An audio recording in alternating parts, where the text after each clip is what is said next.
প্রিয় লিসেনার্স, আসসালামু আলাইকুম। আশা করছি সবাই ভালো আছেন, সুস্থ আছেন।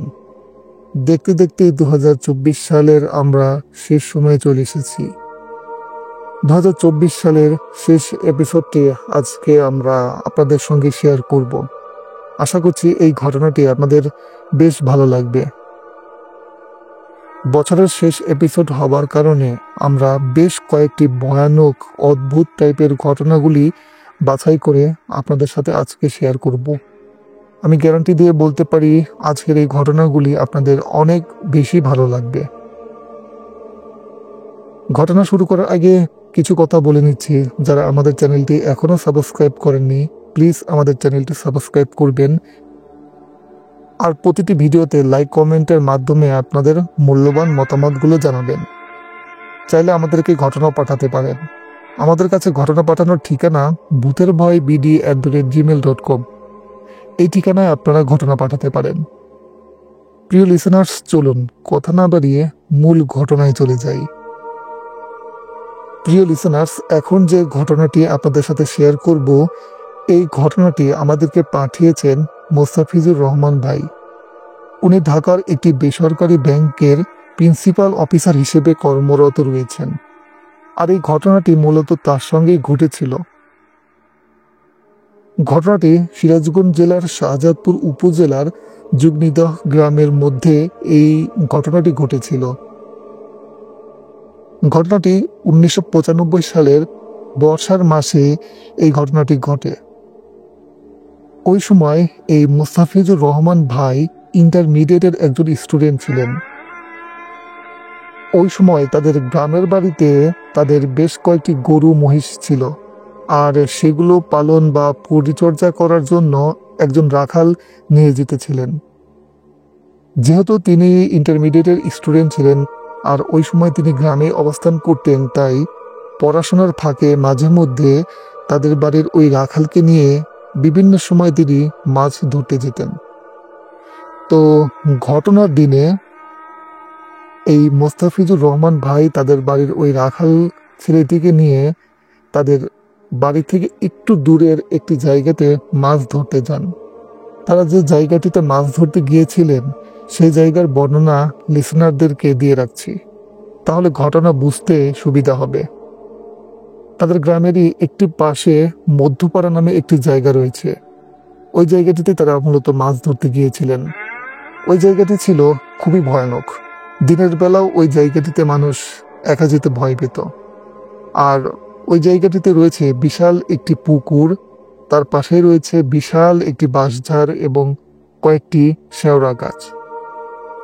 এই কয়েকটি মিলে ওই জায়গাটির পরিবেশ অনেক ভুতুড়ে এবং ভয়ানক করে তুলেছে।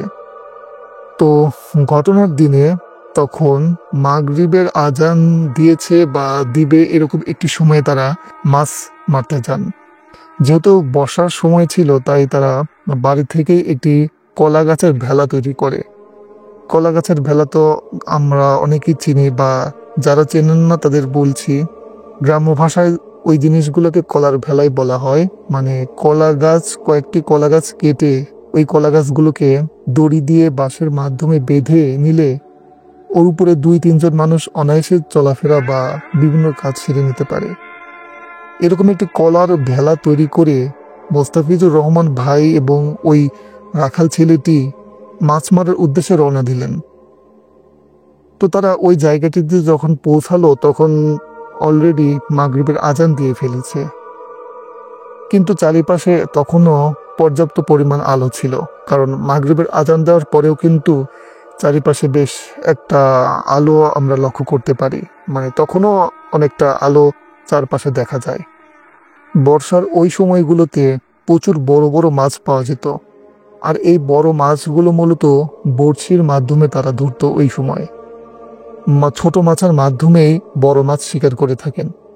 তাই ওই সময় মোস্তাফিজুর রহমান ভাই এবং ওই রাখাল ভাইটি যে গিয়েছিল, তারা মূলত বড়শির আধার হিসেবেই ছোট মাছ ধরতে গিয়েছিলেন। তো যেই কথা সেই কাজ, তারা আস্তে আস্তে মাছ মারতে লাগলেন। তো আমি আগেই যেহেতু বলেছি, ওইখানে একটি বড় পুকুর রয়েছে, আর ওই পুকুরের গভীরতাও ছিল অনেক বেশি। তারা সামান্য কিছু মাছ মারার পরে যখন তারা বাড়ির উদ্দেশ্যে রওনা দিবে, তাদের ওই সময় দুইটি রাস্তা ছিল। প্রথমত, তারা যদি রাস্তা শর্টকাট করতে চায় তাহলে ওই বিশাল পুকুরটি পার করে আসতে হবে, আর যদি ওই পুকুরটির মধ্য দিয়ে না আসে তাহলে তাদেরকে অনেক ঘুরে অনেক সময় ব্যয় করে তাদের বাড়িতে আসতে হবে। আর ওই পুকুরটি ছিল এমনিতেই ভয়ানক, তাদের মধ্যে সে চিন্তাটিও ছিল। কিন্তু তারা যেহেতু দুইজন ছিল, তাই তারা একটি বাঁশের লগির মাধ্যমে ওই পুকুরের মধ্য দিয়ে যেতে লাগলো। কিছুটা সময় যাবার পরে তারা লক্ষ্য করলেন তাদের ভেলা বাঁশের মাধ্যমে ধাক্কা দিয়েও আর সামনে নেওয়া যাচ্ছে না। কোনো একটি অদৃশ্য কিছু তাদের ভেলাটিকে শক্ত করে ধরে রেখেছে। তারা দুজনেই সামান্য পরিমাণে ভয় পেল, কারণ এমনিতেই ওই জায়গাটি সম্পর্কে সবারই কম বেশি ভৌতিক ঘটনার অভিজ্ঞতা বা ভয় কাজ করে। তারা বেশ কিছুক্ষণ চেষ্টা করার পরে ওই ভেলাটিকে সেখান থেকে সরাতে সক্ষম হন। ভেলার সামনে ছিলেন এই মোস্তাফিজুর রহমান ভাই, আর ভেলার পেছন দিকে ছিলেন সে রাখাল ছেলেটি। আর রাখাল ছেলেটি কিছুক্ষণ পরে ওই মোস্তাফিজ ভাইকে বলে ওঠেন, ভাই একটু দ্রুত বাসায় চলেন। মোস্তাফিজ ভাই এই কথাটি শুনে ওই রাখাল ভাইটিকে বললেন, কেন, কি হয়েছে, কোনো সমস্যা? তখন ওই রাখাল ছেলেটি বলেন, না কোনো সমস্যা নেই, একটু তাড়াতাড়ি চলেন, তাড়াতাড়ি চলেন। মোস্তাফিজুর রহমান ভাই ওই রাখাল ছেলেটির মুখে এই কথা শুনে কিছুটা সন্দেহ অনুভব করেন। তিনি আবারও জিজ্ঞেস করেন, কোনো কি সমস্যা? সমস্যা হলে আমাকে বলো। রাখাল ভাইটি তখনও ওই মোস্তাফিজুর রহমান ভাইকে কোনো কিছু বলেননি। তিনি বারবারই বললেন, ভাই তাড়াতাড়ি বাসায় চলেন, ভাই তাড়াতাড়ি বাসায় চলেন। কিছুক্ষণ পর রাখাল ছেলেটি পিছন থেকে মোস্তাফিজুর রহমান ভাইকে বলে ওঠেন, ভাই আমাকে ধরেন। এই কথাটি শোনার সাথে সাথে মোস্তাফিজুর রহমান ভাই যখন পেছন দিকে তাকান, তখন দেখতে পান ওই রাখাল ছেলেটি কাত হয়ে পানিতে পড়ে যাচ্ছে। ঠিক ওই সময় মোস্তাফিজুর রহমান ভাই দ্রুত গিয়ে ওই রাখাল ভাইটিকে ধরে ফেলেন এবং ওই ভেলার উপরে শুইয়ে দেন। মোস্তাফিজুর রহমান ভাই তখন বুঝতে পারেন আসলে তাদের সাথে ভয়ানক কিছু ঘটতে যাচ্ছে। মোস্তাফিজ ভাইও তখন বেশ ভয় পেতে লাগলেন। আর তারা যে জায়গাটিতে মাছ ধরতে গিয়েছিলেন, তাদের ওই জায়গাটি থেকে আরেকটু দূরে একজনের বাড়ি ছিল। ওই বাড়িটি মূলত ওই মোস্তাফিজ ভাইয়ের এক চাচার বাড়ি। তাদের বয়স তখন তাদের সমবয়সী। মোস্তাফিজ ভাই তখন তার ওই চাচার নাম ধরে ডাকতে লাগলেন। কিছুক্ষণ পর ওই প্রান্ত থেকে ওই মোস্তাফিজ ভাইয়ের ওই চাচাটি উত্তর নেয় এবং বলে ওঠে, কি হয়েছে, কোনো সমস্যা? তখন মোস্তাফিজ ভাই একটু সাহস ফিরে পান। এরপর মোস্তাফিজ ভাই ধীরে ধীরে ভেলা করে ওই রাখাল ছেলেটিকে বাড়িতে নিয়ে আসে। ওই দিন ওই রাখাল ছেলেটির প্রচন্ড পরিমাণ জ্বর চলে আসে। এরপর যখন ওই ছেলেটি সুস্থ হয়ে যায়, তখন মোস্তাফিজ ভাই এবং অন্যান্য কয়েকজন ওই রাখাল ছেলেটিকে জিজ্ঞেস করে সেদিন আসলে কি ঘটেছিল আর কি দেখে সে ওইভাবে পানির মধ্যে পড়ে যেতে নিয়েছিল। তখন ওই রাখাল ছেলেটি বলে, আমরা যখন ওইখানে মাছ ধরতে গিয়েছিলাম, তখন আমি বেশ কয়েকবার একটি বিভৎস এবং ভয়ানক দৈত্য আকারের কিছু একটা দেখেছি। আর ওই জিনিসটি মূলত সরা গাছের নিচে দাঁড়িয়েছিল। তার বিশাল দেহ, বিশাল বড় একটি মাথা এবং লাল টকটকে চোখ দেখা যাচ্ছিল। প্রথম দিকে সে যখন ওই ভয়ানক জিনিসটিকে দেখেছিল, তখন সে ভয়ঙ্কর দৃষ্টি নিয়ে ওই রাখাল ছেলের দিকে তাকিয়েছিল। এরপরে যখন সে দ্বিতীয়বার তাকায়, তখন দেখতে পায় ওই ভয়ানক দৈত্য আকারের ওই জিনিসটি আরো ভয়ানক রূপ ধারণ করে ওই জায়গাটি থেকেই তার হাতটি বাড়িয়ে এই রাখাল ভাইটিকে ধরার চেষ্টা করছিল। এই ভয়ানক দৃশ্যটি দেখে রাখাল ছেলেটি তখন নিজেকে ধরে রাখতে পারেনি। তখন সে জ্ঞান হারানোর মতো একটি পর্যায়ে চলে যায় আর পানিতে পড়ে যেতে থাকে। আর ঠিক ওই সময়ে মোস্তাফিজুর রহমান ভাই ওই রাখাল ছেলেটিকে ধরে ফেলে। এই ঘটনার পরে ওই মোস্তাফিজুর রহমান ভাইয়ের বাড়ির সকলেই তাদেরকে অনেক বকাঝকা বা অনেক ধমক দিতে থাকেন, কারণ ওই সময়ে তো দূরের কথা, দিনের বেলাতেও ওই জায়গাটিতে মানুষ যেতে ভয় পায়। আর ওই জায়গাটিতে আগে থেকে অনেক ভয়ানক একটি পিশাচ বসবাস করে। সুযোগ পেলে মানুষের ভয়ানক ক্ষতি করে ফেলে। এরপর তারা আর ওই জায়গাটিতে ওইভাবে মাছ শিকার করতে যায়নি। আর এছাড়াও তাদের সাথে আরও বেশ কয়েকটি ভয়ানক ঘটনা ঘটেছে। সময় পেলে সেগুলো আমাদের সাথে শেয়ার করবেন বলে মোস্তাফিজুর রহমান ভাই আমাদেরকে জানিয়েছেন। প্রিয় লিসেনার্স, এটি ছিল আজকের এপিসোডের প্রথম ঘটনা। ঘটনাটি আপনাদের কাছে কেমন লেগেছে অবশ্যই কমেন্টের মাধ্যমে আপনাদের মূল্যবান মতামত জানাবেন। আর ভিডিওতে প্লিজ লাইক শেয়ার করতে ভুল করবেন না। আর আমাদের চ্যানেলটি অবশ্যই সাবস্ক্রাইব করবেন। চাইলে আপনারা আপনাদের সঙ্গে ঘটে যাওয়া বা আপনাদের পরিচিত কারোর সঙ্গে ঘটে যাওয়া ভৌতিক ঘটনাগুলি আমাদের কাছে পাঠাতে পারেন। আমাদের কাছে ঘটনা পাঠানোর ঠিকানা bhuterbhoybd@gmail.com। এই ঠিকানায় আমাদেরকে ঘটনা পাঠাতে পারেন। প্রিয় লিসেনার্স, চলুন আজকের এপিসোডের দ্বিতীয় ঘটনা আমরা এখন শেয়ার করি। প্রিয় লিসেনার্স, এখন যে ঘটনাটি আপনাদের সঙ্গে শেয়ার করব, এই ঘটনাটি আমাদেরকে পাঠিয়েছেন আলামিন ভাই। আর ঘটনাটি যার সাথে ঘটেছিল তার নাম আসলাম শেখ। ঘটনাটি বেশ আগের, 1970 থেকে 1975 সালের মধ্যবর্তী একটি সময়ে এই ঘটনাটি ঘটে। ঘটনাটি মুন্সিগঞ্জ জেলার গজারিয়া উপজেলার কোন একটি গ্রামের ঘটনা। এই আসলাম ভাই ওই সময় তাদের গ্রামের মধ্যে অনেক সাহসী একজন মানুষ হিসেবে সবার কাছে পরিচিতি লাভ করেন। আসলাম ভাই ছিলেন বেশ সাহসী একজন মানুষ। তো ওই সময় আসলাম ভাই এবং আসলাম ভাইয়ের 3 বন্ধু মিলে মাছ শিকার করতে যাবে বলে পরিকল্পনা করে। সেদিন মাছ শিকার করার আগে তারা একটি জায়গায় বসে গল্পগুজব করছিলেন।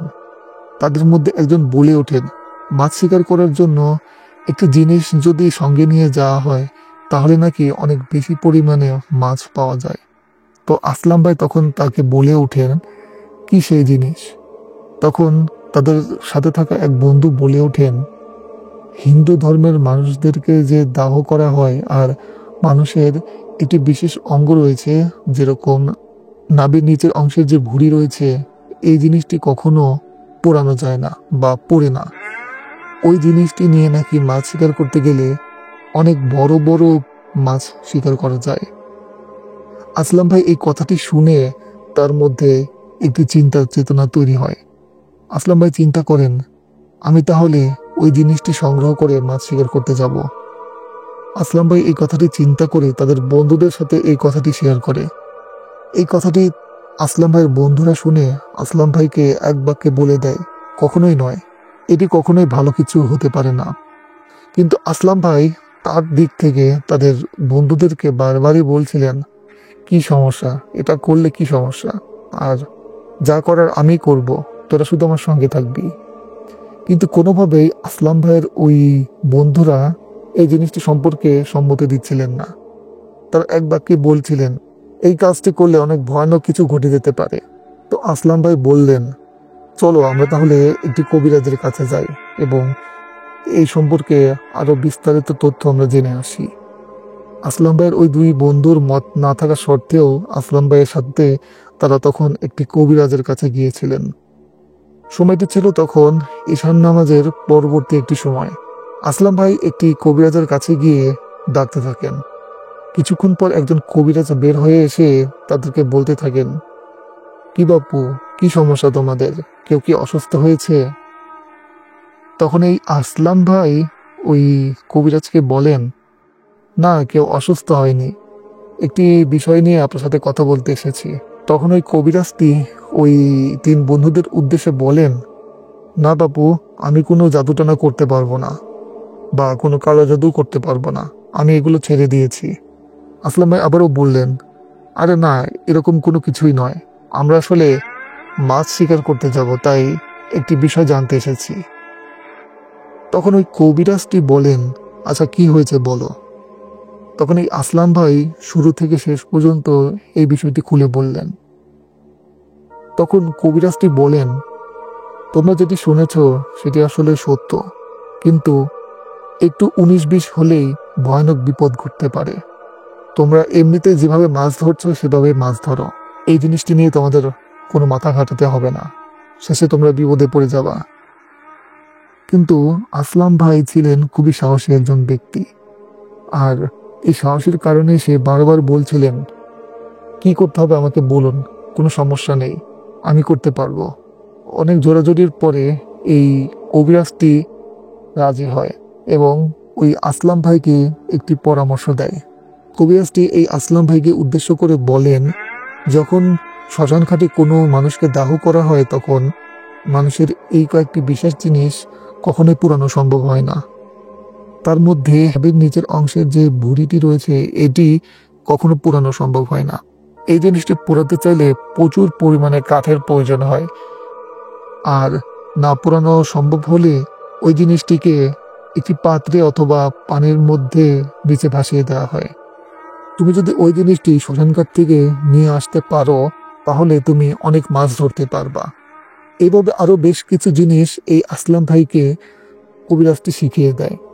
কিন্তু তখন পর্যন্ত এই আসলাম ভাইয়ের যে দুই বন্ধু ছিল তারা কোনোভাবে প্রথম থেকেই সম্মতি দিচ্ছিলেন না। তারা ওইখান থেকে কবিরাজের দেওয়া পরামর্শগুলি শুনে ওই কবিরাজের বাড়ি থেকে তারা চলে আসলেন। এরপর যার যার মতো তারা বাড়িতে চলে গেলেন। আসলাম ভাই রাতের বেলা শুয়ে শুয়ে ভাবছেন যে সে কিভাবে কি করবেন। আসলাম ভাই অপেক্ষা করতে থাকেন কখন একটি মানুষকে দাহ করা হবে, আর আসলাম ভাই সেদিন সেই সুযোগটি নেবে। বলে রাখা ভালো, আসলাম ভাইয়ের বাড়ি থেকে বেশ কিছুটা দূরে একটি শ্মশান ঘাট রয়েছে। আর আসলাম ভাই সবসময় লক্ষ্য রাখত ওই শ্মশান ঘাটে কবে মানুষকে দাহ করা হয়। বেশ কিছুদিন যাবার পরে আসলাম ভাই জানতে পারেন ওই জায়গাটিতে আজকে একজন মানুষকে দাহ করা হবে। আর আসলাম ভাই সেদিনই পরিকল্পনা করেন আজকে রাতে গিয়ে ওই শ্মশানঘাট থেকে ওই বিশেষ জিনিসটি সে নিয়ে আসবে। কবিরাজের দেওয়া পরামর্শ শুনে আসলাম ভাই একাই ওই শ্মশানঘাটের উদ্দেশ্যে রওনা দেয়। সময় ছিল তখন রাত 1টা থেকে 1:30। তখন তো ঘড়ি বা টাইম দেখার মতো ওইরকম কিছু ছিল না। তো সে আন্দাজে একটি সময় আমাদেরকে জানিয়েছেন যে হয়তোবা তখন 1টা থেকে 2টা এরকম একটি সময় হবে হয়তোবা।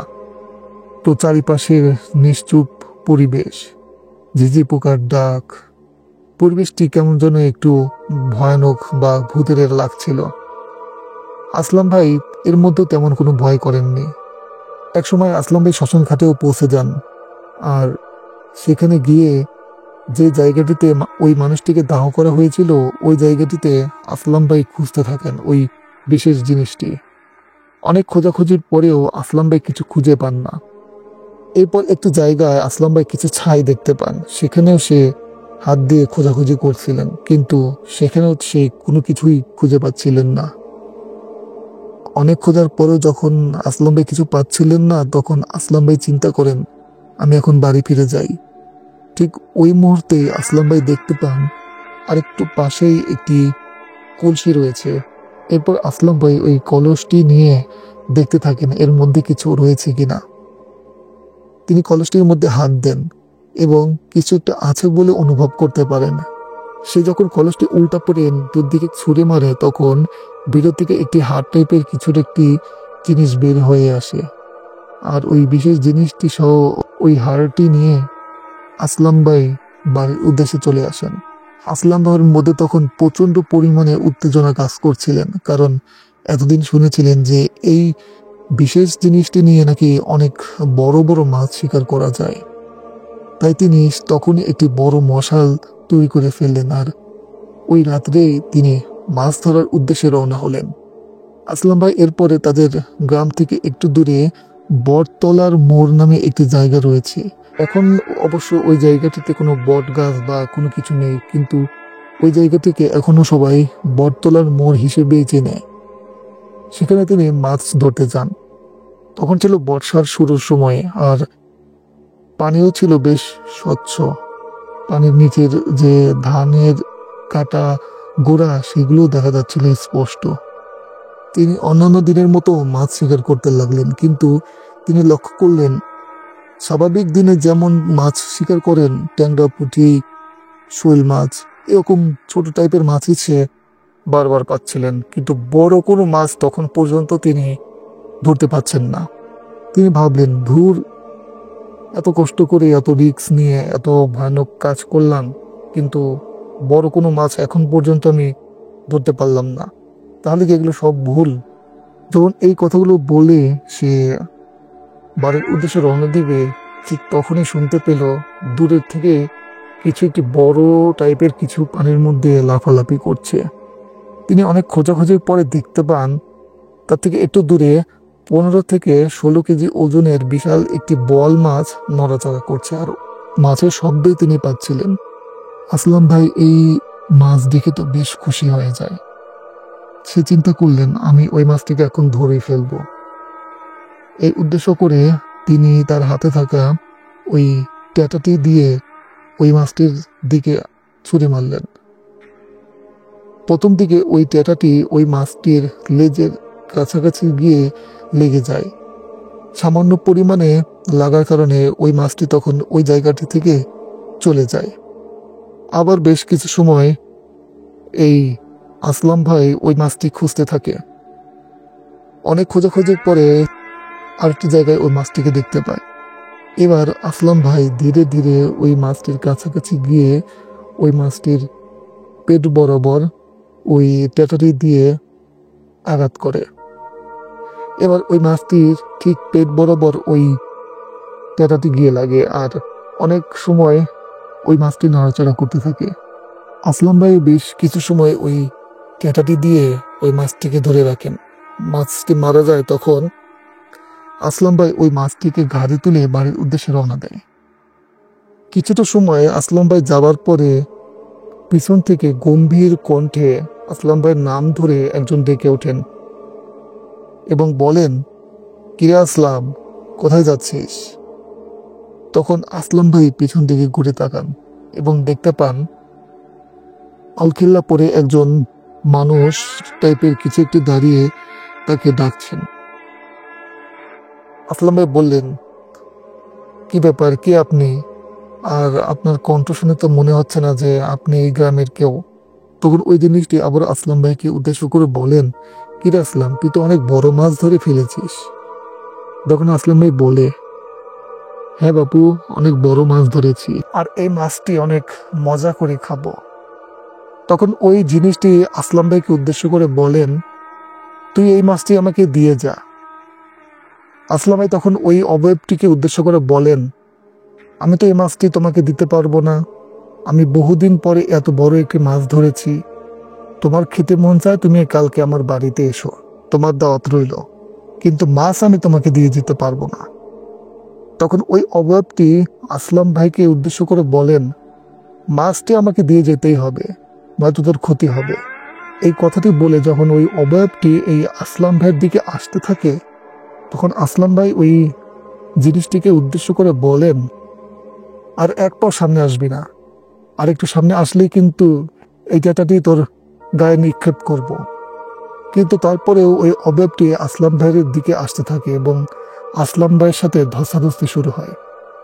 কিন্তু এর মধ্যেও আসলাম ভাই একটি বিষয় লক্ষ্য করেন, এই জিনিসটির গা প্রচন্ড পরিমাণ ঠান্ডা। সময়টি যদিও শীতকাল ছিল, কিন্তু তারপরেও একটি মানুষের শরীর এতটা ঠান্ডা হতে পারে এটি আসলাম ভাই কল্পনাও করতে পারেনি। কিন্তু আসলাম ভাই তারপরেও ওই জিনিসটির সঙ্গে ধস্তাধস্তি করতে লাগলো। আসলাম ভাই কিছু সময়ের জন্য কনফিউজ হয়ে যান। আসলাম ভাই কিছু সময় মনে করেন এটিকে আসলে সাধারণ কোনো মানুষ নাকি অন্য কোনো কিছু। কিন্তু আসলাম ভাই আবার চিন্তা করেন, যেহেতু তাকে দেখতে ভয়ঙ্কর কোনো কিছুর মতো দেখা যাচ্ছে না, তারপরে সাধারণ মানুষের মতোই তার হাইট বা সাধারণ মানুষের মতোই তাকে দেখেছিল, এর জন্য সে তেমন প্যারানর্মাল কোনো ভৌতিক কিছু সে ওই সময় চিন্তা করেনি, বা কিছু সময় চিন্তা করলেও আবার ভাবতো যে হয়তোবা এটি কোনো সাধারণ মানুষের। তার কাছে বারে বারে এরকম মনে হচ্ছিল এবং সে কনফিউজ হয়ে যাচ্ছিল। এরকম বেশ কিছু সময় হবার পরে আসলাম ভাই অনেকটা ক্লান্ত হয়ে যান। কিন্তু আসলাম ভাইয়ের হাতে তখনও ওই টেটাটি ছিল, আর ক্লান্ত হওয়ার কারণে আসলাম ভাই তাকে অন্য কোনোভাবে আঘাত করতে পারত না। তাই আসলাম ভাই চিন্তা করলেন এই ট্যাটাটি তার শরীরে নিক্ষেপ করবে। প্রতিমধ্যে আসলাম ভাই আবার চিন্তা করেন, আমি যদি এই ট্যাটাটি তার বুক বরাবর নিক্ষেপ করি তাহলে সে মারাও যেতে পারে, আর মারা গেলে কেস কাছারি বা থানার অনেক ঝামেলা হতে পারে। এই কথাটি চিন্তা করে সে ওই অবয়বটি পায়ে মারার চিন্তা করলেন। অন্তত পক্ষে সে মারা যাবে না, বা হয়তো বা একটু আঘাত পাবে, এই তো আর কি। এই কথাটি চিন্তা করে আসলাম ভাই ওই অবয়বটির পায়ে নিক্ষেপ করে এই ট্যাটাটি। ট্যাটাটি যখন ওই অবয়বটির পায়ে নিক্ষেপ করা হয়, আসলাম ভাই ভয়ঙ্কর একটি জিনিস শুনতে পায়। ওই জিনিসটির পায়ে যখন ট্যাটাটি নিক্ষেপ করা হয় আর পায়ে যখন ঢুকে গিয়েছিল, তখন ওই জিনিসটি ভয়ঙ্কর কর্কশ কণ্ঠে বলে ওঠে, আমি তোর কাছে সাধারণ একটি মাছ চেয়েছিলাম, আর তুই এই মাছের জন্য আমার পায়ে আঘাত করলি। তুই বাঁচতে পারবি না, তোর অনেক বড় ক্ষতি হয়ে যাবে। এই কথাটি বলার পরে আসলাম ভাই তখন বুঝতে পারে এটি সাধারণ কোনো মানুষ নয়, এটি হয়তো বা কোনো পিশাচ টাইপের জিন। এই কথাটি বলার পরে ওই অবয়বটির মুহূর্তের মধ্যেই ওইখান থেকে অদৃশ্য হয়ে যায়। আসলাম ভাই চারিদিকে আর কিচ্ছুই দেখতে পায় না। সে মাছটি নিয়ে বাড়ির দিকে চলে আসে। খুব সাধারণভাবেই আসলাম ভাই তার বাড়িতে পৌঁছে গিয়েছিল, তার পথের মধ্যে আর কোনো সমস্যা হয়নি। কিন্তু কিছুদিন পর আসলাম ভাই স্ত্রী স্বপ্নে দেখেন অনেক বড় একটি বোয়াল মাছ এসে এই আসলাম ভাইকে খেয়ে ফেলছে। এই ঘটনাটি আসলাম ভাইকে যখন বলা হয়, আসলাম ভাই নিছক স্বপ্ন হিসেবে এই বিষয়টি উড়িয়ে দেয় এবং তার স্ত্রীকে বলেন, স্বপ্নে তো মানুষ কত কিছুই দেখে, এটি কোনো সমস্যা না। তো এভাবেই বেশ কিছুদিন কাটতে লাগলো। মাসখানেক পর আসলাম ভাই আবারও একদিন মাছ শিকার করতে যান। সেদিনও ছিল বেশ অনেক রাত, কারণ আসলামে যেহেতু অনেক সাহসী ছিলেন, সে একা একাই মাছ ধরতে স্বাচ্ছন্দ্য বোধ করতেন। বিশেষ করে আমরা দেখতে পাই যে যারা মাছ ধরতে যান রাতের বেলা, তারা অনেকগুলো মানুষ একত্রিত হয়ে মাছ শিকার করতে যান। আবার আমরা অনেক ঘটনায় দেখেছি কোনো একটি পিশাচ মানুষের কণ্ঠ নিয়ে বা তার পরিচিত কারো রূপ ধরে সেই ব্যক্তিটিকে ভয়ানক কোনো স্থানে নিয়ে যায় এবং তার ক্ষতি করার চেষ্টা করে। কিন্তু এই গল্পের মধ্যে তার ভিন্ন একটি ঘটনা ঘটেছে। সাধারণ দিনের মতোই আসলাম ভাই সেদিনও মাছ ধরতে যায়, কিন্তু পরের দিন সকালবেলা আসলাম ভাইয়ের স্ত্রী দেখতে পায় তখনও তার স্বামী বাড়িতে আসেনি। তার স্ত্রী ভাবলেন হয়তো বা কোনো কারণে আসতে দেরি হচ্ছে, আসতেই পারে দেরি করে, সবসময় একই টাইমে আসবে এমনটি তো নয়। তো এভাবে দেখতে দেখতে বেলা 12টা বেজে যায়, তখনও আসলাম ভাই বাড়িতে ফিরে আসে না। তার স্ত্রীর মধ্যে একটু চিন্তা হতে লাগলো, কারণ বেশ কয়েকদিন আগে আসলাম ভাইয়ের স্ত্রী বেশ কয়েকটি স্বপ্ন দেখেছিল, আর স্বপ্নগুলি ছিল বেশ ভয়ানক টাইপের। কিন্তু আসলাম ভাই ওই স্বপ্নগুলিকে তেমন গুরুত্ব দেয়নি। এবার আসলাম ভাইয়ের স্ত্রী প্রতিবেশীদের সঙ্গে এই বিষয়টি শেয়ার করে। তো আসলাম ভাইয়ের বাড়ির পাশে আসলাম ভাইয়েরই ছোট এক ভাইয়ের মতো ছিল, তাকে এই বিষয়টি জানানো হলে সে ওই জায়গাটিতে যেতে থাকে, যে জায়গায় আসলাম ভাই সচরাচর মাছ শিকার করে বা অনেকেই মাছ ধরতে যান, ওই জায়গাটিতে যায়। তো 2-3 জন মিলে যখন আসলাম ভাইকে খোঁজার উদ্দেশ্যে ওই স্থানটিতে যায়, তিনি সহ আর 2জন গিয়ে বিভৎস একটি দৃশ্য দেখতে পায় আসলাম ভাইয়ের মাথা মাটির মধ্যে ঢুকানো এবং আসলাম ভাইয়ের পা মাটির উপর দিকে দাঁড় করানো। এর মানে হচ্ছে আসলাম ভাইয়ের মাথাটা মাটির মধ্যে গাড়া এবং তার পাটি আকাশের উপরে দেওয়া। এরকম একটি ভাবে ওই আসলাম ভাইকে তারা দেখতে পায়। তারা দ্রুত গিয়ে আসলাম ভাইকে মাটির থেকে উঠানোর চেষ্টা করে। চারিদিকে চিৎকার চেঁচামেচি শুরু হয়ে যায় আর বলা বলি শুরু করে দেয় আসলাম ভাইকে মাটিতে গিরে রাখা হয়েছে। এদিকে আসলাম ভাইয়ের পরিবারে শোকের ছায়া নেমে আসে। এরপর আসলাম ভাইকে বাড়িতে নিয়ে আসা হয় আর সাধারণ নিয়মেই তাকে দাফন কার্য সম্পন্ন করা হয়। এই ঘটনার কয়েকদিন পরে আসলাম ভাইয়ের স্ত্রী আবারও কয়েকটি ভয়ঙ্কর স্বপ্ন দেখতে পায়। স্বপ্নে তিনি দেখতে পায় একটি বিশাল অবয়ব, যার মাথা ছিল অনেকটা শিয়ালের মতো। আর ওই জিনিসটি এই আসলাম ভাইয়ের স্ত্রীকে স্বপ্নের মধ্যে এসে বলছে, তোর স্বামীকে আমরাই মেরে ফেলেছি, তোর স্বামীর কাছে আমরা বল মাছ চেয়েছিলাম, সে আমাদেরকে মাছ না দিয়ে আমাদের পায়ে আঘাত করেছে, তাই ওকে আমরা শেষ করে ফেলেছি। এরকম একটি কথা বলে ওই অবয়বটি ওখান থেকে অদৃশ্য হয়ে যায়। আর আসলাম ভাইয়ের স্ত্রীর তখন ঘুম ভেঙে যায়। আসলাম ভাইয়ের স্ত্রী পরপর 2 দিন এই স্বপ্ন দেখার পরে একজন কবিরাজের কাছে যায়। আর এই কবিরাজটি সেই কবিরাজ যে কবিরাজের কথা আমি ঘটনার শুরুতে বলেছিলাম। আসলাম ভাই একজন কবিরাজের কাছে গিয়েছিলেন। তো এই ঘটনাগুলি বলার পরে ওই কবিরাজটি বুঝতে পারেন যে আসলেই আসলাম ভাইয়ের সাথে খারাপ কিছু ঘটেছে। ওই কবিরাজটি একদিনের সময় নেন এবং পরের দিন সকালে ওই কবিরাজটি আসলাম ভাইয়ের বাড়িতে আসে এবং আসলাম ভাইয়ের স্ত্রীকে ভয়ঙ্কর কয়েকটি তথ্য দেয়। কবিরাজ আস্তে আস্তে আসলাম ভাইয়ের সঙ্গে ঘটা সমস্ত ভয়ানক ঘটনাগুলি এই আসলাম ভাইয়ের স্ত্রীর কাছে শেয়ার করে। কারণ আসলাম ভাই কিন্তু তার সাথে ঘটে যাওয়া এই ঘটনাগুলি তখন পর্যন্ত জীবিত থাকা অবস্থাতেও আসলাম ভাইয়ের স্ত্রীর কাছে শেয়ার করেনি। কারণ আসলাম ভাই ছিলেন অনেক সাহসী একজন ব্যক্তি। তার সাথে এমন ভয়ানক ঘটনা ঘটেছে আর এই ঘটনার কারণে সে ভয়ও পেয়েছে। এই কথা মানুষ জানাজানি হলে তাকে নিয়ে অনেকে হাসাহাসি করবে, এই কথা ভেবেই আসলাম ভাই তার সাথে ঘটে যাওয়া ভৌতিক ঘটনাগুলি তার স্ত্রীর কাছে শেয়ার করেনি। তো এই ঘটনা শোনার পরে আসলাম ভাইয়ের স্ত্রী বুঝতে পারেন আসলে ওই বোয়াল মাছের কারণেই আসলাম ভাইয়ের এই করুণ মৃত্যুটি হয়েছে। প্রিয় লিসেনার্স, এই ছিল আজকের এপিসোডের দ্বিতীয় ঘটনা। ঘটনাটি আপনাদের কাছে কেমন লেগেছে অবশ্যই কমেন্ট করে আপনাদের মূল্যবান মতামত জানাবেন। আর আমাদের চ্যানেলটি সাবস্ক্রাইব করতেও ভুল করবেন না। আর প্লিজ প্রতিটি ভিডিওতে একটি লাইক করবেন অবশ্যই। আপনাদের সঙ্গে ঘটে যাওয়া বা আপনাদের পরিচিত কারোর সঙ্গে কোনো ভৌতিক ঘটনা ঘটে থাকলে আমাদের কাছে পাঠাতে পারেন। আমাদের কাছে ঘটনা পাঠানোর ঠিকানা bhuterboybd@gmail.com। এই ঠিকানায় আপনাদের সাথে ঘটে যাওয়া ঘটনাগুলি পাঠাতে পারেন। প্রিয় লিসেনার্স, চলুন কথা না বাড়িয়ে পরবর্তী আরও একটি ঘটনা আমরা শুনে আসি।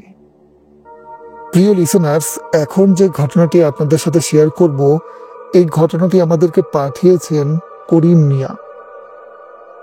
আর এই ঘটনাটি মূলত এই করিম ভাইয়ের সাথেই ঘটেছিল। ঘটনাটি খুব বেশি দিন আগের নয়, 2020 সালের করোনাকালীন সময়ের একটি ঘটে যাওয়া ভয়ানক ঘটনা। ঘটনাটি চট্টগ্রামের সীতাকুণ্ড উপজেলার কোনো একটি গ্রামের ঘটনা। সঙ্গত কারণে করিম ভাই তাদের গ্রামের নামটি বলতে নিষেধ করেছেন। আর যে জায়গাটিতে এই ঘটনাটি ঘটেছিল সেই জায়গার আশপাশের বিবরণ লিসেনারদেরকে আগে দিয়ে দিচ্ছি, তাহলে লিসেনাররা ভালোভাবে ঘটনাটি বুঝতে পারবেন। এই করিম ভাইয়ের বাড়ি থেকে তাদের থানা শহরে যাওয়ার যে রাস্তাটি ছিল, এই রাস্তাটির পাশে ছিল 2টি জোড়া শ্মশানঘাট। আর মূলত তারা ওই রাস্তা দিয়ে চলাফেরা করতে হতো বা চলাফেরা করত। তো করোনাকালীন ওই সময়ে করিম ভাইয়ের হাতে তেমন কোনো কাজ ছিল না, যেহেতু ওই সময় করোনার জন্য সারা দেশেই লকডাউন পড়েছিল। আর লকডাউনের কারণে তখনকার ব্যবসা বাণিজ্যও ছিল বেশ খারাপ। এর জন্য করিম ভাইকে অলস সময় বাড়িতে পার করতে হতো। কিন্তু ওই সময় কিন্তু অনেকেই বাড়িতে বেশিক্ষণ থাকতে পারতো না। প্রয়োজনে হোক আর অপ্রয়োজনে হোক তারা কিন্তু বিভিন্ন সময় বাজারে যাওয়া আসা করতো বা বাজারের সময় পাস করতো। করিম ভাই বাড়িতে থাকার কারণে তার কাছে অনেক বিরক্তিকর বোধ হয়। তো সেদিন চিন্তা করলেন যে আজকে বিকালে একটু বাজারে ঘুরতে যাব। তো যেই কথা সেই কাজ, সে সন্ধ্যার একটু আগ মুহূর্তে বাজারের উদ্দেশ্যে রওনা হয়।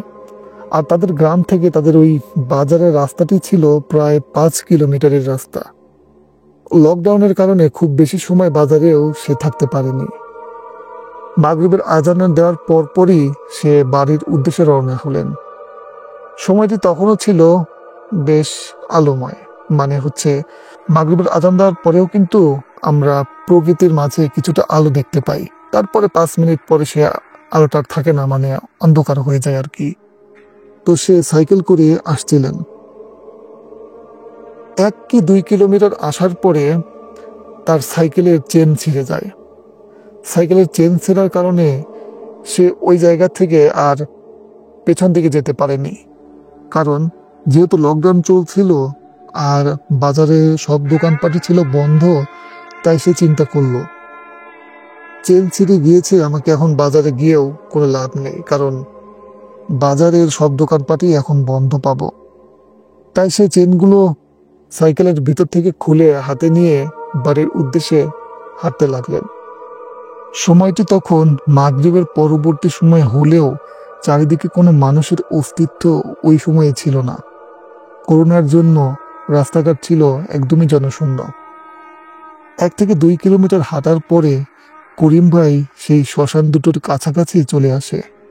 একসময় তিনি 2 শ্মশান ঘাটের মাঝামাঝি একটি জায়গায় এসে উপস্থিত হয়। করিম ভাই প্রথম শ্মশান ঘাট পার হয়ে যখন আরেকটি শ্মশান ঘাট পার হবে, ঠিক ওই সময় করিম ভাই লক্ষ্য করেন পেছনের যে শ্মশান ঘাটটি রয়েছে ওই শ্মশান ঘাটের ওই দিক থেকে কিছু একটা আলোর মতো উড়ে আসছে। করিম ভাই কিছু সময় ওই দৃশ্যটি দেখে দাঁড়িয়ে যায়, কিন্তু করিম ভাই তেমন ভয় পাচ্ছিল না, কারণ এই রাস্তা দিয়ে করিম ভাইকে রেগুলার যাওয়া আসা করতে হতো। কিছুক্ষণ পর করিম ভাই আরেকটি জিনিস লক্ষ্য করলেন। এবার আরেকটি শ্মশানঘাট থেকে প্রায় 5-6 জন মানুষ যদি একত্রিত হয়ে একই কথা বলে, তাহলে যে ধরনের কণ্ঠস্বর বা ধ্বনি শোনা যায় ওই রকম কিছু একটা আওয়াজ ভেসে আসছে। আরেকটি জিনিস লক্ষ্য করেন, ওই আওয়াজের মধ্যে আরো একটি আওয়াজ শুনতে পাচ্ছিলেন, যেটি ছিল অনেক ভয়ানক এবং খুবই করুণ স্বরে, খুবই কষ্ট পেলে মানুষ যেভাবে কান্না করে বা কাঁদে, ঠিক ওইভাবে একটি কণ্ঠস্বরও এই করিম ভাই পাচ্ছিলেন। করিম ভাই চিন্তা করলেন, কি ব্যাপার, আসলে এটি কিসের শব্দ? কোনো মানুষ কি বিপদে পড়েছে? যা একটু দেখে আসে। এই চিন্তা করে করিম ভাই দ্বিতীয় যে শ্মশান ঘাট রয়েছে সেদিকে যেতে থাকে। করিম ভাই ধীরে ধীরে ওই শ্মশান ঘাটের দিকে যেতে লাগলেন। চারপাশে ঘুটঘুটে অন্ধকার, ঝিঝি পোকার ডাক, পরিবেশটি কেমন যেন থমথমে হয়ে গেল। করিম ভাই যখন আরেকটু সামনের দিকে গেল, তখন ওই সাউন্ডটি আরো বেশি শুনতে পেল, আরো জোরে শুনতে পাচ্ছিল। যখন সে একদম শ্মশানের কাছাকাছি চলে আসলো, তখন দেখতে পেল 4-5 জন মানুষের মতো কিছু একটা মাথা নিচু করে কোনো কিছু খাচ্ছে অথবা দেখছে। যখন করিম ভাই আরেকটু কাছে গিয়ে ওই জিনিসদেরকে বলল, কে আপনারা, আপনারা কি করছেন? তখন ওই 4-5 জনের মতো মানুষের যে অবয়ব বা যেটাই বলি না কেন, ওই জিনিসগুলো এই করিম ভাইয়ের দিকে তাকায়। আর করিম ভাই তার জীবনের সবচেয়ে ভয়ানক একটি দৃশ্য দেখতে পায়। ওই জিনিসগুলো মানুষের মতো ঠিকই রয়েছে, কিন্তু তাদের চোখগুলি ছিল আগুনের মতো, যেন চোখ দিয়ে আগুন বের হয়ে আসছে। করিম ভাইয়ের দিকে ভয়ানক দৃষ্টি নিয়ে তাকিয়ে রইল। করিম ভাই তাদের এই ভয়ানক দৃশ্যটি দেখে এক দৌড়ে ওই শ্মশানঘাট থেকে বের হওয়ার চেষ্টা করলো। এরপর করিম ভাই তার পিঠে খুব জোরে একটি আঘাত পেয়ে জ্ঞান হারিয়ে ফেলেন। করিম ভাই যখন জ্ঞান ফিরে আসে, তখন করিম ভাই তার বাড়িতে তাকে আবিষ্কার করেন, আর করিম ভাইয়ের সাথে ঘটে যাওয়া সমস্ত ঘটনাগুলি তাদের বাড়িতে সবার কাছে শেয়ার করে। করিম ভাইকে যখন একটি হুজুরকে দেখানো হয়, তখন ওই হুজুরটি করিম ভাইয়ের সমস্ত ঘটনাগুলি শুনলেন এবং করিম ভাইকে বললেন, সন্ধ্যার বেলা বিশেষ করে মাগরিবের পরবর্তী সময়গুলোতে এই ধরনের খারাপ জিনিসগুলোর চলাফেরা বেশি হয়ে থাকে। আর ওই জায়গাটি যেহেতু শ্মশানঘাট ছিল, তাই শ্মশানঘাট এমনিতেই ভয়ানক হয়ে থাকে। এরপর থেকে করিম ভাইকে সাবধানে চলার জন্য পরামর্শ দিয়ে যায় ওই হুজুরটি। তো এরপরে করিম ভাইয়ের সঙ্গে আর তেমন কোনো ঘটনাও ঘটেনি। তো এই ছিল আজকের এপিসোডের তৃতীয় ঘটনা। ঘটনাটি আপনাদের কেমন লেগেছে অবশ্যই কমেন্ট করে আপনাদের মূল্যবান মতামত জানাবেন, আর চ্যানেলটি সাবস্ক্রাইব করতে ভুল করবেন না। চাইলে আমাদেরকে ঘটনা পাঠাতে পারেন। আমাদের কাছে ঘটনা পাঠানোর ঠিকানা bhuterboybd@gmail.com। এই ঠিকানায় আপনারা ঘটনা পাঠাতে পারেন আপনাদের সঙ্গে ঘটে যাওয়া অথবা আপনাদের পরিচিত কারোর সঙ্গে ঘটে যাওয়া ভৌতিক ঘটনাগুলি।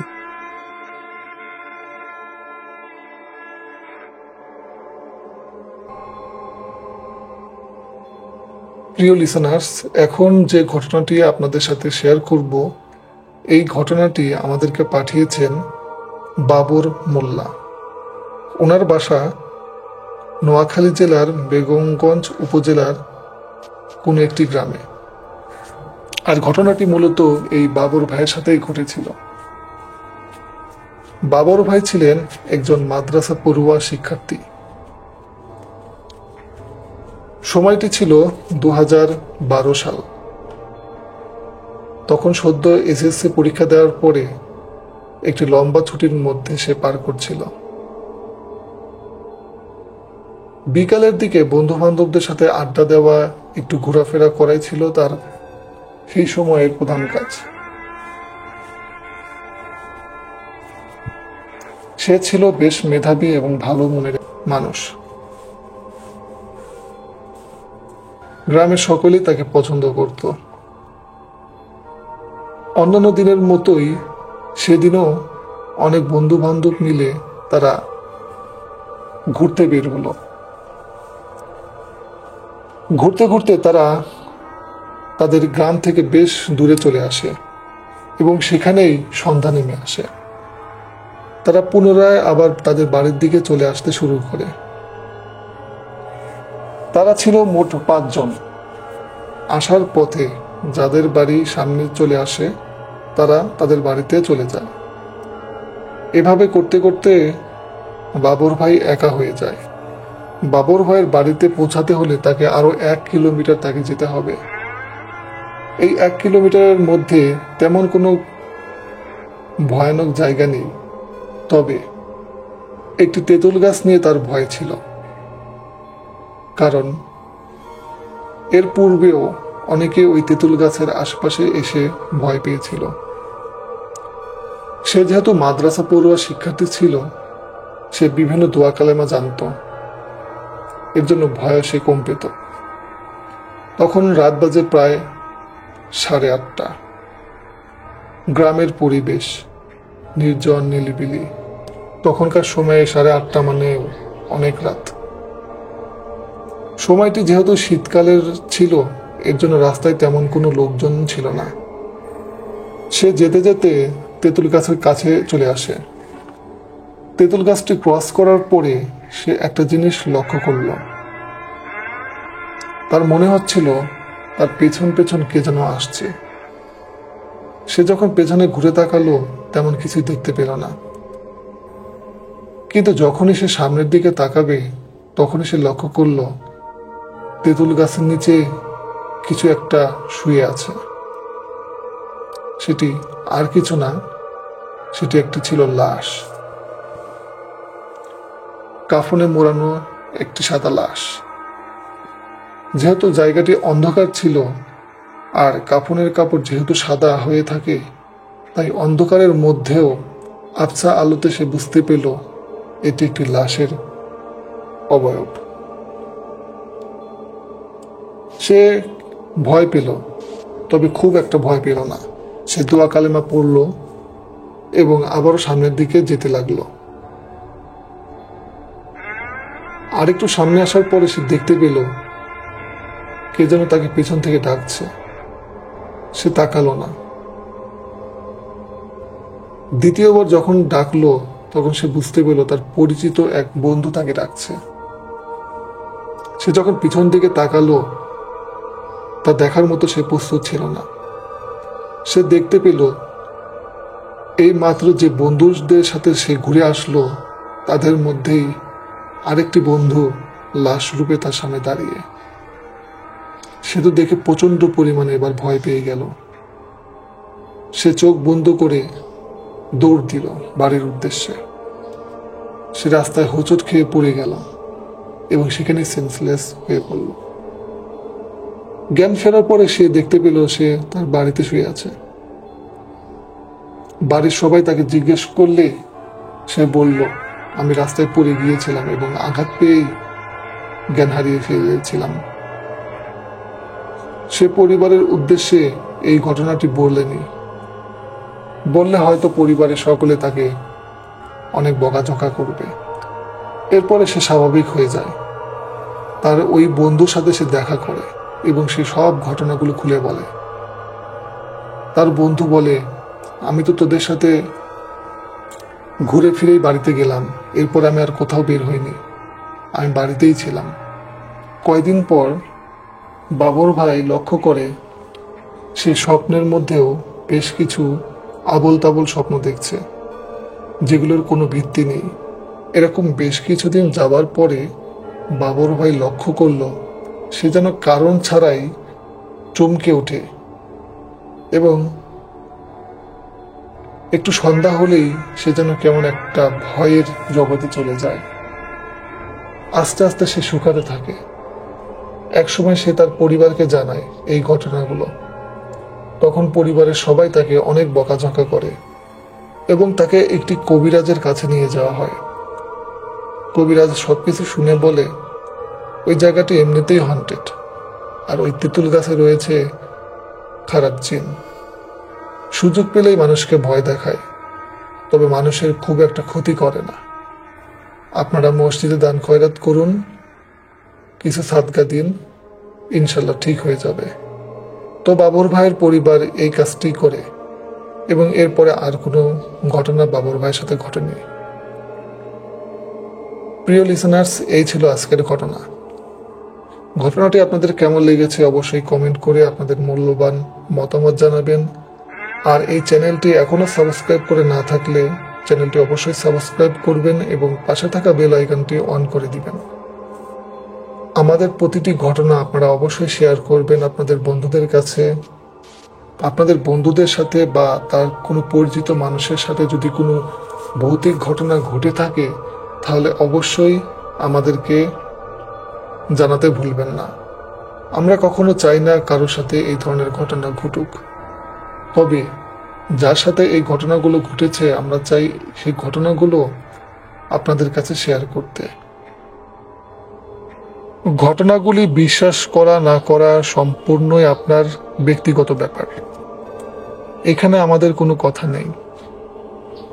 তবে একটা জিনিসই বলতে চাই, যাদের সাথে এই ঘটনাগুলো ঘটে শুধুমাত্র তারাই বলতে পারে এই ঘটনাগুলোর ভয়াবহতা কতটা বেশি। প্রিয় লিসেনার্স, এখন যে ঘটনাটি আপনাদের সঙ্গে শেয়ার করব, এই ঘটনাটি যেমন ভয়ানক তেমনি একটি শিক্ষণীয় ঘটনা। অতিরিক্ত কোনো কিছুই ভালো নয়। অতিরিক্ত রাগ, অতিরিক্ত সাহস, অতিরিক্ত জেদ, কোনো কিছুই অতিরিক্ত ভালো নয়। তার একটি জলজান্ত প্রমাণ এই ঘটনাতে আপনারা জানতে পাবেন। তো চলুন ঘটনাটি শুরু করি।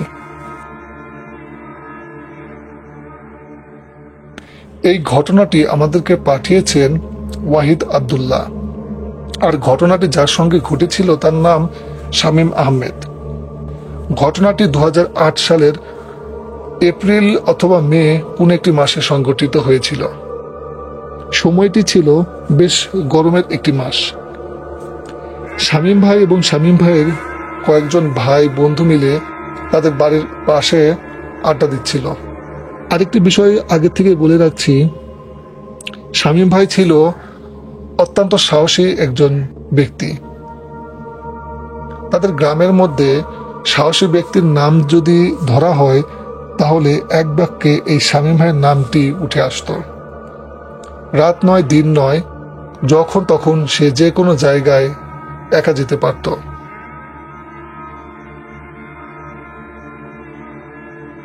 তো ঘটনার একটি দিনে শামীম ভাই এবং শামীম ভাইয়ের বেশ কয়েকজন ভাই বন্ধু মিলে আড্ডা দিচ্ছিল। সেদিন বিভিন্ন কথা প্রসঙ্গে এই শামীম ভাইয়ের সাহস নিয়ে তারা বিভিন্ন কথা তুলে ধরে। তারা বলে তাদের পার্শ্ববর্তী একটি গ্রাম রয়েছে, গ্রামটি বেশ দূরেই ওই গ্রামটিতে একটি পরিত্যক্ত জমিদার বাড়ি রয়েছে। ওই জমিদার বাড়িটি ঘিরে অনেক ভৌতিক ঘটনাও নাকি ঘটেছে। তো কথায় কথায় শামীম ভাইয়ের বন্ধুরা শামীম ভাইকে বলে ওঠে, তুই যদি ওই জমিদার বাড়িতে রাত 12টার সময় গিয়ে একটি গাছের পাতা নিয়ে আসতে পারিস, তাহলে আমরা বুঝে নেব তুই আসলে অনেক সাহসী, এর জন্য তোকে 1000 টাকাও দেওয়া হবে। আর যেহেতু আমি আগেই বলেছিলাম শামীম ভাই বেশ সাহসী প্রকৃতির একটি ছেলে, তাই তার কাছে এই বিষয়টি খুবই সামান্য এবং একটি সাধারণ ব্যাপার বলেই তার কাছে এটি মনে হয়েছিল।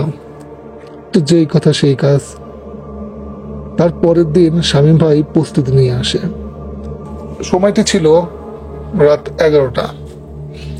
তারা বিভিন্ন আলাপচারিতার পরে শামীম ভাই বলল, আমাদের এই গ্রাম থেকে ওইখানে যেতে হলে প্রায় আধা ঘন্টা থেকে 40 মিনিট লেগে যাবে। তাই আমি কিছুক্ষণের মধ্যেই ওই পরিত্যক্ত জমিদার বাড়ি থেকে ঘুরে আসবো এবং ওইখানকার কোন একটি গাছের ডাল আমি নিয়ে এসে তোদের দেখাবো। শামীম ভাই এটিও বলে, আমি ঘুরে এসেই কিন্তু ওই 1000 টাকা নিয়ে নেব। তো শামীম ভাইয়ের বন্ধুরা বলে, তোর এই 1000 টাকা আমাদের কাছেই আছে, এই যে এই টাকাটা তুই দেখে যা। তো যেই কথা সেই কাজ। রাত তখন 11টা 20। তখন এই শামীম ভাই একা একা ওই জমিদার বাড়ির উদ্দেশ্যে রওনা দেয়। আর শামীম ভাইয়ের বন্ধুরা তাদের ওই গ্রামের একটি জায়গাতেই আড্ডা দিতে থাকে। তারা চিন্তা করলো শামীম হয়তো বা ঘুরেই আসবে, আর এই 1000 টাকা শামীমকে দিয়ে দিতে হবে। এরকম বেশ কিছু সময় যাওয়ার পরে তারা লক্ষ্য করে সময়টি তখন 12:30। তারা ভাবলো হয়তো বা আর কিছু সময় পরে চলে আসবে। এভাবে করতে করতে রাত 1টা বেজে যায়। এরপরে রাত 1:30টা বেজে যায়। শামীম ভাই তখনও আর ফিরে আসে না। তাদের বন্ধুরা ভাবলো শামীম কি আমাদের সাথে মজা করছে? এত রাত হয়ে গেল এখনো শামীম আসছে না, বড় জোর 1 ঘন্টা লাগবে সর্বোচ্চ হলেও, কিন্তু এখানে 1.5 ঘন্টাও পার হয়ে যাচ্ছে, এখনো শামীমের কোনো খোঁজ নেই। বেশ কিছুক্ষণ আলাপচারিতার পরে তারা চিন্তা করে ওই জায়গাটি যেহেতু খুবই ভয়ানক, তাই শামীমের কোনো ক্ষতিও হয়ে যেতে পারে। তাই তারা চিন্তা করলো আমরা ওইদিকে রওনা দিই, দেখি কোনো কিছু পাওয়া যায় কিনা। এই কথা চিন্তা করার পরে তারা 3 বন্ধু মিলে সেই জমিদার বাড়ির উদ্দেশ্যে রওনা দিল। রাস্তার মধ্যে তারা কোনো মানুষ বা কোনো প্রাণীকেও তারা দেখতে পাচ্ছিল না। তারা 30-35 মিনিটের মধ্যেই ওই জমিদার বাড়ির সামনে গিয়ে উপস্থিত হয়। ওই জমিদার বাড়িটি সেদিন দেখে মনে হচ্ছিল আরো ভয়ানক। একটি অজানা ভয় তাদের মধ্যেও কাজ করছিল। তারা জমিদার বাড়ির চারদিকে খোঁজাখুঁজি করলো, কিন্তু তারা কোথাও এই শামীম ভাইকে দেখতে পাচ্ছিল না। এবার তারা একটু ভিতরে ঢোকার চেষ্টা করে। সামান্য একটি ভিতরে ঢুকতেই তারা একটি ভয়ঙ্কর দৃশ্য দেখতে পান। তারা দেখতে পান শামীম নিচে অচেতন অবস্থায় পড়ে আছে এবং তার 1 হাত ও 1 পা ভেঙে বাঁকা হয়ে আছে।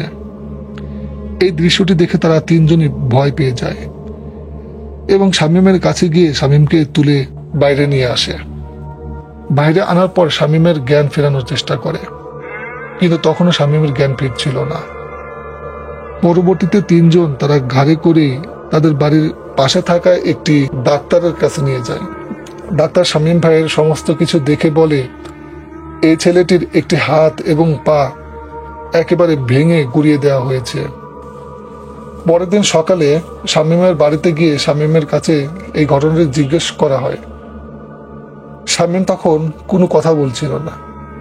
এত সাহসী এবং চঞ্চল টাইপের একটি ছেলে একদিনের মধ্যেই কেমন যেন নিশ্চুপ হয়ে গেল।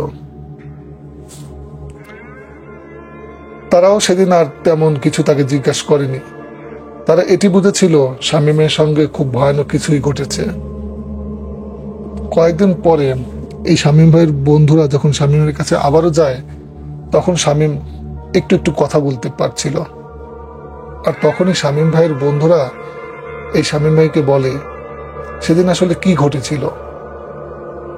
তখন শামীম বলতে থাকে, শামীম ভাই বলছিল, আমি যখন তোদের কাছ থেকে বিদায় নিয়ে ওই জমিদার বাড়ির পাশে গিয়েছিলাম তখন পর্যন্ত কোনো ঘটনা ঘটেনি, সবকিছুই ছিল একদম স্বাভাবিক।